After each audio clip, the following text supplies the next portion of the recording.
રામ રામ ખેડૂત, આ છે જોન ડિયરનું 5105 વેલ્યુ પ્લસ પ્લસ V5 સિરીઝનું ટ્રેક્ટર. જોન ડિયરના 5105 ટ્રેક્ટર તો આપણે ઘણા વર્ષોથી જોતા આવી છીએ, પણ આ ટ્રેક્ટરમાં છે ને કંઈક એક વસ્તુ અલગ છે. એક કે જે આનો હીટ ગાર્ડ છે એ બદલેલું છે. પહેલાં હીટ ગાર્ડ આ પ્રકારનું ગ્લાસનું આવતું, પણ હવે મેટલનું હીટ ગાર્ડ કરી દીધું. પ્લસ બીજો ફરક છે આની રીમમાં.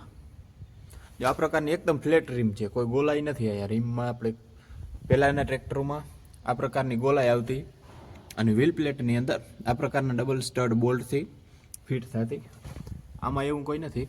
આમાં બોલ્ટના હોલ આપેલા છે, પણ એ શું કરવા આપેલા છે ને એ બધા તમે કમેન્ટ કરજો. પ્લસ અંદરની સાઈડ જોઈને તો આપણે આ જગ્યાએ પૂરું વેલ્ડિંગ કરેલું છે, કોઈ બોલ્ટની કે એવી કોઈ ફિટમેન્ટ કે એવું કંઈ નથી.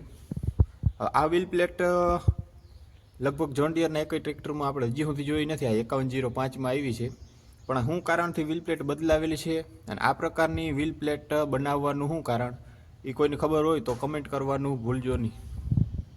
સિવાય 5105 જે 40 હોર્સ પાવરનું ટ્રેક્ટર આવે એમાં હવે આપણે લિફ્ટોમેટિકનું બટન પણ મળી જાય, જેને કંપની MQRL કી એ પ્રકારનું બટન આપણે આમાં 5105ના 2026 પછીના વેરિયન્ટમાં બધામાં મળી જાય.